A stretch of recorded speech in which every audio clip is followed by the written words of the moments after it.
With the Tennessee Chamber of Commerce and Industry, and I want to thank you all for joining us today, where we're going to take get you all some information around Tennessee business relief programs. We have with us today Commissioner David Geragano with the Tennessee Department of Revenue, and also Commissioner Mark Ezell with the leading Tennessee Economic Recovery Group efforts. But we also have with us State Representative Susan Lynn, who chairs the House Finance Committee and has been instrumental in a number of these business relief efforts. We do want to thank the administration of Governor Bailey and our legislature. They have been very deliberate and thoughtful about how they want to help small businesses in Tennessee. We all know that small businesses have really been devastated by the pandemic. So what we're talking about today is a $200 million relief fund that Governor Lee, through his Economic Recovery Group efforts, coordination with the legislature, established for small businesses. So there's going to be some discussion about how local chambers can really help to get this out and get the program more active, so businesses can take advantage of it. So with that said, Commissioner Geragano, I don't know if you want to start, and welcome. Thank you very much, Bradley. First of all, I just want to express my deep appreciation for being able to join you today. What I thought I would do is give you a brief overview of the program and an update on the status, and then basically ask for your help in getting the word out. On June 2nd, Governor Lee announced the use of federal coronavirus relief funds to help small businesses in Tennessee who've been impacted by the pandemic.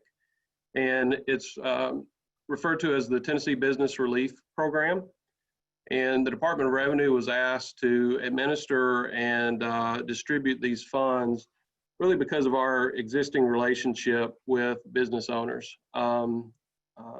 So the approach is to use existing tax information, tax filings for the businesses that are the intended beneficiaries of these funds. So we look at our sales tax filings and our business tax filings, and we have proactively identified over 33,000 businesses with gross receipts of $10 million or less that are in certain specific industries that were directly impacted by executive orders that required either closure of business or significant change in business operations and have been negatively impacted. So we've identified those businesses. We have communicated to all 33,000 plus that they have been identified as eligible for these funds. In order to make the payment, we need those businesses to respond in order to meet federal tracking and compliance requirements. We need those businesses to respond back to us with a fairly simple, straightforward verification of their information. So step one was to identify the businesses. Step two was to notify them. And we did that through either an email, if we had an email address, or if we did not, then they were sent a letter.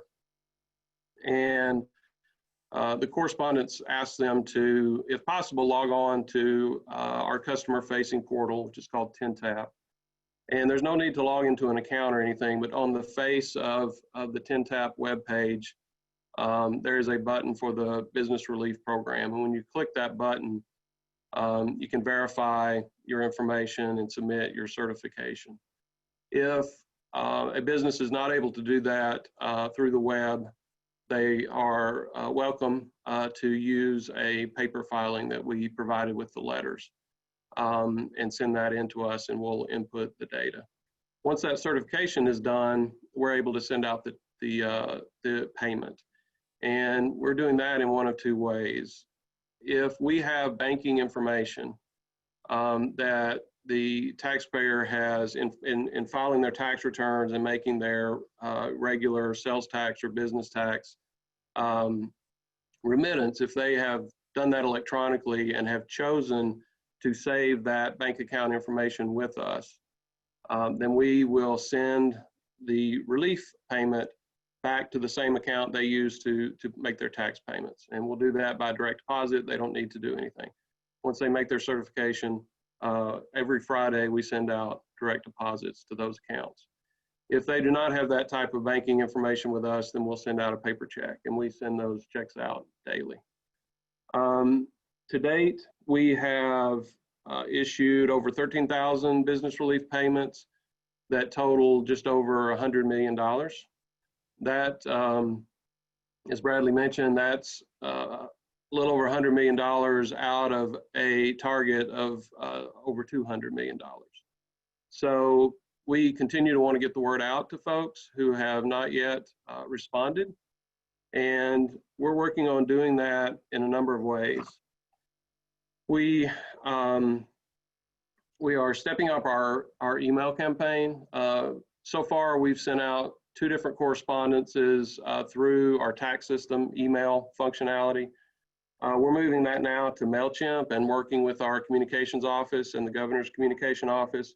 We think MailChimp is going to provide us with more functionality, both in how we present the information and also in tracking. I actually just got an email a few minutes ago from our first email campaign through MailChimp. We know that 35% have been opened.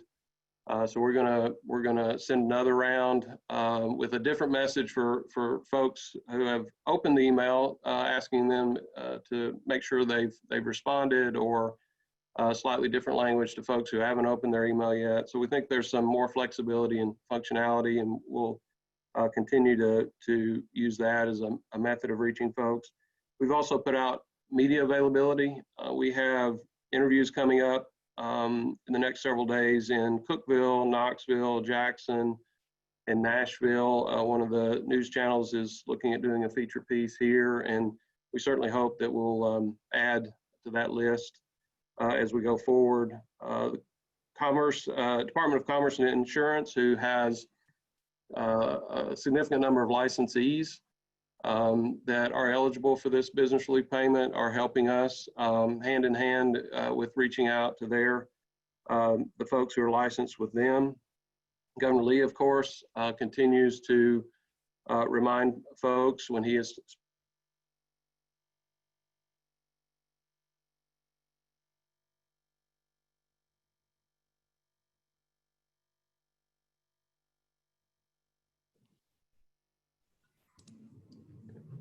I'm sorry, I had a little bit of an interruption. Everybody hear me? Yes, we've got Okay. you. Thank you. Sorry. And we are, and we're doing a number of calls such as this one, which again, we really appreciate, and we would really like to sort of put the word out and ask everyone, including yourselves, to help us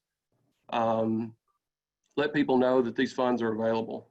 These funds are meant to help businesses, and we want to get these funds to those businesses. So anything you can do to help us do that would be much appreciated. Last thing I'll mention is we do have staff available to help people. As always, we would refer people initially to our website to see if they can find the answer they need. But if they need information, or if they have received correspondence from us and they simply need assistance or need an answer to a question in order to respond, we do have people available by phone and by through our help desk to respond. And our call answer rate is and has been at 98-99%. So people can get through and talk to someone. They shouldn't have a problem doing that. If they would prefer, they can go to the front page of our website and click the help desk and submit a ticket, which is essentially an email to a customer service representative. And on average, those are responded to within a couple hours. So we stand ready to give people the assistance that they need. And that's really my pitch. I'd be happy to try to answer questions, or would certainly welcome Commissioner Ezell to sort of help me amplify the message. Commissioner, this is Carolyn Davis with the Chamber. Right now, the questions just came to the host, so I do have a few for you if you're open to answering those. I will absolutely happy to do the best I can. And if I'm not able to answer immediately, we will get the answer. Okay, sure. An easy one to start. Could you just say the website address again for us, and I'll add that in the chat. Excellent points. You can find the front page of our website at www.tn.gov/revenue. More specifically, and this is, I would suggest that first, and you should easily find Business Relief Program, but I can give you the full website. You're good. Sammy covered it for you. He just added it, so thank you. Thanks. Awesome. What tax documents is the check amount based upon? Yeah, that's a great question. So sales tax and or business tax, depending on the type of business and what they file. And I should mention, I think this program is targeted at folks with annual gross sales of $10 million or less. The way it sort of works out, about roughly speaking, 70% of those are businesses with $500,000 or less in gross receipts. So it is more focused on smaller businesses, but it is available up to $10 million in annual gross receipts based on sales or business tax filings. And the amount of the payment is also based on gross receipts. $2,500 at the lower end, up to $30,000 at the upper end. Great, thank you. Another question on here: if there is a small business and they just heard for the first time about this grant, it shows that it closed August 3rd. Will they extend the submission date? Yeah, I'm not sure. I'm not sure where that August 3rd date may have been seen. There's no closing date currently. If we do have a closing date at some point, obviously it will be well communicated, I hope. But there's no current closing date. So please don't let anybody be discouraged from continuing to send those in. Okay, great, thank you. And then I believe you referenced this, but the best place to find out if they are eligible would be on the website, correct? That would be the first place I would go to. There is a list of the types of businesses, and I would encourage everybody as a first step just to look at that list, but I also don't want to discourage anyone who needs to from contacting us.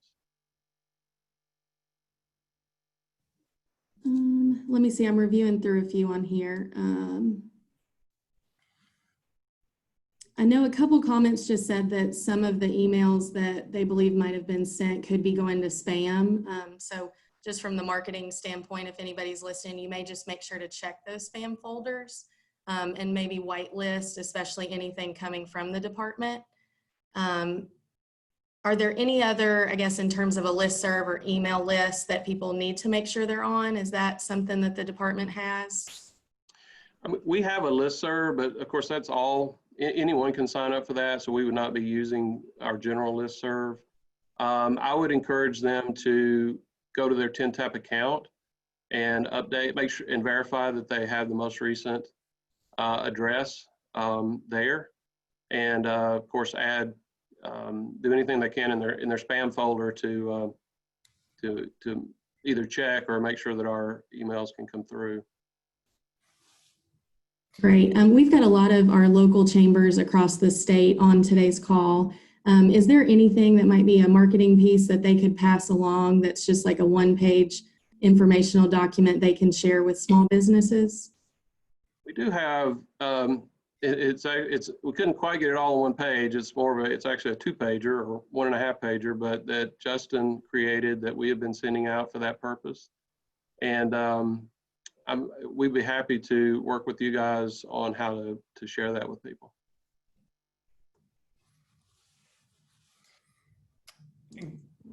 Commissioner, this is not an application process. You all identify the businesses, correct? And then they just have to, confirm, I guess, some of their information in order to receive the funds. So you all made initial contact with them, but these are the businesses that have not gotten back to you all. Is that right? That's correct. That's absolutely right. Okay. We have them all set up, you know, ready, designated as identified as eligible to receive these. And it's just a matter, as you said, Bradley, of receiving that verification that our information is accurate. And then we're able to send out the funds. Hey, David, this is Larry Hyatt. Can you hear me? Yeah, yes, sir. How are you? I'm good, David. Couple of suggestions here. The one you're talking about, the size client that you're talking about here, and the ones that probably have it. Do you know how many of those have already closed their businesses, or it may be gone out of business yet, and just hasn't notified you guys or anything with that? Yeah, I mean, it's hard to know until they, as you know, the tax filings lag behind the actual, you know, periods. Yep. So I'm sure there are businesses that have closed that we don't know about yet. Well, let me ask you this: did you all of these businesses that's got a 10-tap number that's doing that, and this size business, a large number of them will be using CPAs in their local area, and it'll be small CPA firms that's just using with small clients. If you could do a second, or somebody could get on to get out to those CPAs' offices in those respective smaller areas, in your rural areas, and going to them saying, look, some of your clients may have gotten some of this, and you, the CPA out there that may not know about it. If you can get to them, you may pick up a lot of them. And one other suggestion is you might think about pulling in, you know, you got a taxpayer service group there. Get that number out to people and let some of your taxpayer service people assist them in filling that and getting certified. It's, to this size client, it's not easy going in on that website and using the website. No, they don't do much of it. Somebody's doing it for them. Yeah, you know, I totally agree. And we are engaging with the Tennessee Society of CPAs. We're also working to get media information to the small newspapers in the smaller communities, like where I grew up. And right there. Also out there, David, in these small, and we probably got some chamber people on out there, the big thing, they have these weekly swap shops and sales hours on the radio. A lot of people listen to the radio out there, and you can get some public service radio time. I've done that in the past, so you can get on and have someone, a small team of yours or something, go out there and get on some radio time in each of our rural areas where they have real popular radio stations being heard, to get that information and some numbers that they can call in, and someone can sit down with them over the phone and walk them through it and certify. I think maybe we could pick up a lot more of them that way. Yeah, I agree. We've reached out to media. I hadn't thought about maybe public service time, but we'll look into that. But we certainly made ourselves available to those media. And we have customer service reps that are available, and people are able to get through on the phones. Our call rates right now are 98, 99%. So, well, I just, you know, do they know that? They all assuming that your taxpayer service and everything's down, you know? Yeah. So we just let them know, hey, we got phone lines open. We got people waiting for you to call. They will walk through with you and help you get certified. Yeah, no, I hear you. Good okay. point. Hey, thank you.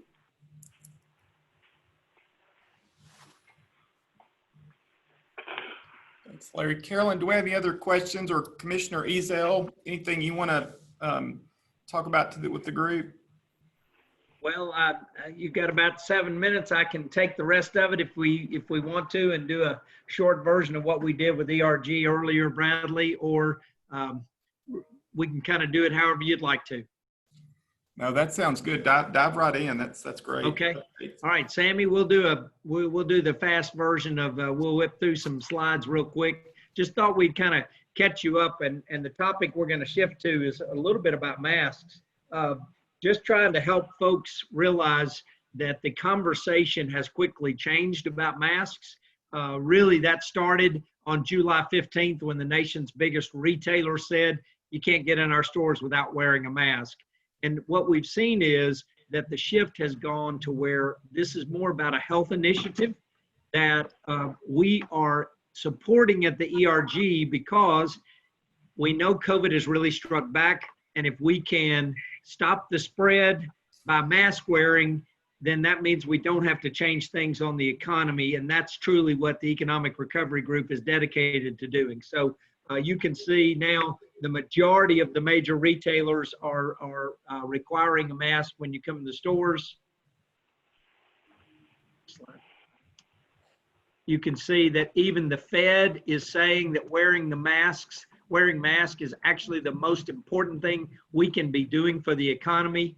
Again, that's because we see case counts stop spending when they rise.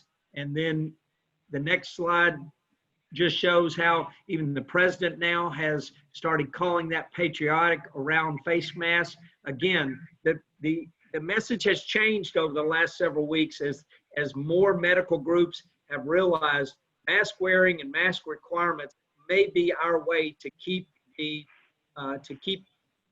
economy moving. So that's why we're trying to encourage people to consider this, not as a political issue anymore, but as an item for health. We have 26 counties now that have put in mask ordinances. Again, this would be, if you'll take a look and you can see literally about every few days, we have those 26 counties represent 4.5 million Tennesseans, or about 68% of all Tennesseans. And then as you can see, we are now releasing to people the White House map and the report. I think some people are under the impression, because of maybe messages they've heard at a press release, that maybe messages from the White House are that the economy is not going to be closed down and that masks aren't very important. Well, just want you to see this report from the White House. We have now 42 counties that are red.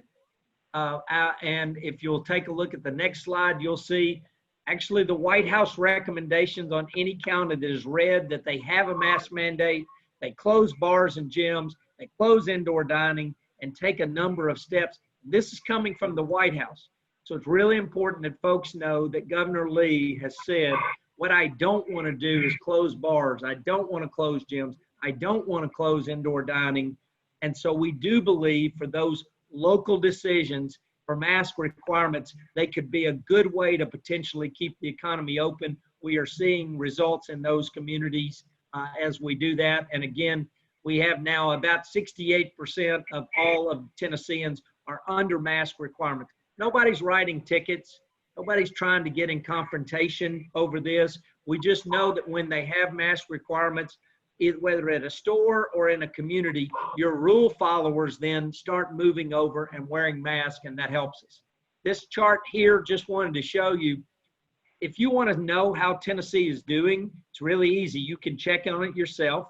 There's a report called tracktherecovery.org, tracktherecovery.org, put on by Harvard University in conjunction with Visa and MasterCard, a number of other places. It will show what every state is doing in bouncing back from January 2020 spending levels. If you'll notice, Sammy, move the cursor, Sammy's helping us here, you'll see how we reached the peak to where we were up about 4% and the nation was still down 10%. Many of these days during the month of May and June, Tennessee was either first, second, or third in the biggest economic rebound. Then COVID struck back, and you can see what has happened to spending over the last month and a half. As we see that cases went up, people have stopped spending as much, and then we know 3 of our counties have actually made economic news by reducing at Shelby, Davidson, and Knox some of their spending. Next slide.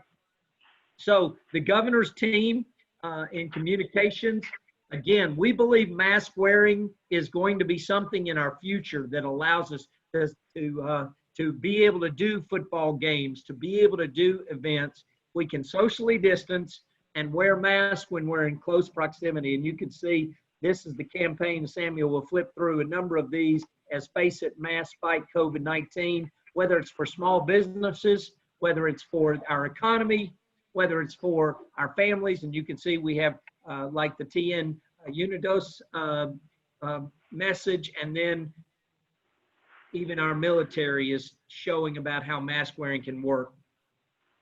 Or trying to play football, and Coach Fulmer and others have joined the campaign trying to help us.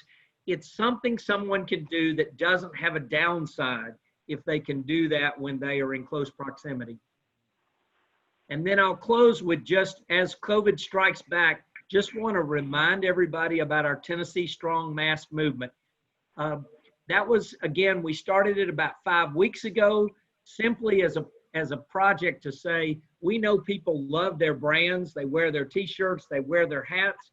What about if we got brands on masks? Then people who are reluctant to wear masks might be more willing. And if we could get at least 10 companies to donate 100,000 masks, and you can see, take a look at our mask partners. Now over 70 partners have come together, and we'll just flip through 3 or 4 quick slides as we run through this, but almost 750,000 branded masks are now throughout the state of Tennessee with a lot of different brands. You can see whether it's colleges and universities, communities that have joined the Henry County recently got 10,000 masks for their residents to be able to wear. Sports and entertainment, whether it's a distillery or a sports team or a tourist attraction, people have joined the mask movement. And then a lot of companies have also joined the movement. This is about a health initiative. And then lastly, the last slide you'll see, we've even had companies that are buying 10,000 masks, promoting Tennessee Strong. This is about trying to help people protect themselves and protect their neighbor when they're in close proximity. So if you need any more information, we're just going to let, I think Lindy Baronis is on the call, and she's going to type in the chat line. Lindy has been driving this program for us. You call her. We got masks, y'all, that are available at 2,500 quantity. These colored, good-looking, reusable, wearable masks are available for $2 or $2.50. Several people on this phone have turned us to banks or various companies, car manufacturing, others who have strong brands, or people that want to support the state in purchasing and providing these at low cost, under $3 or $4 or free. It's our Tennessee Strong Mask movement has been a major help for one of the things to keep our economy open, to keep schools open, to keep football open. So Lindy has put her number on there. If she can be of help, we'd love to help you. Quantities of less than 2,500 are still at $2.50, and we think they can make a difference. And we hope, especially with as many mask requirements as are out there, and that will probably join over the upcoming weeks. Bradley, that's kind of the quick version of the masks, but hope that can be of help to people. And I know we ran a little bit over. No, that's great. Thank you very much. I would ask, Representative Susan Lynn is with us, who is chair of the House of Representatives Budget or Finance Ways and Means Committee. Representative Lynn, I don't know if you'd like to make any comments about some of the ERG efforts that you all been involved in. Hi, Bradley. Thank you so much. And I want to thank the commissioners for being with us today. They have worked tirelessly through this entire pandemic, and we're so proud of them. We're so proud of what they do. They send out updates, and I send those updates out every day, and people will say to me, oh my goodness, the information you send is so great. I haven't written it. These gentlemen and their team have written that information, and they are doing their best to make information available to all of you. And Commissioner Ezell, I was wondering, is there a Got Milk mask? That's a great, we should get that done. You I should need to get go that back done. to some of my older folks. Sammy Arnold, our great chief of staff, I'm sure he'll get that delivered very soon. Well, everybody on this call, you might want to know that Commissioner Ezell actually coined that phrase, got milk.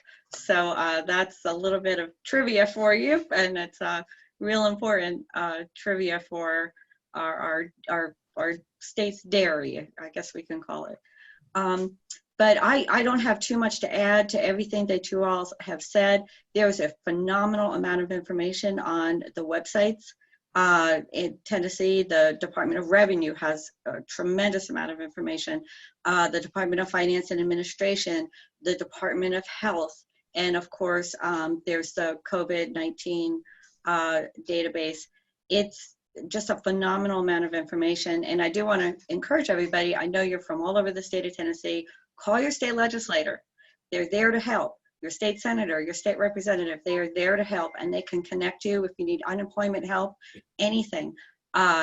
We are here to help you and help you get connected to these fine public servants that you have talking to you today, and they're distinguished public servants. They do a phenomenal job, and they just have the best background. And I just have to compliment Governor Lee for having these folks lead in our state, because they just do an excellent job, and I couldn't be more proud of the leadership that we have in our state. So thank you. Well, thank you all very much. I know we have a number of items that we're going to get back or get out to you all.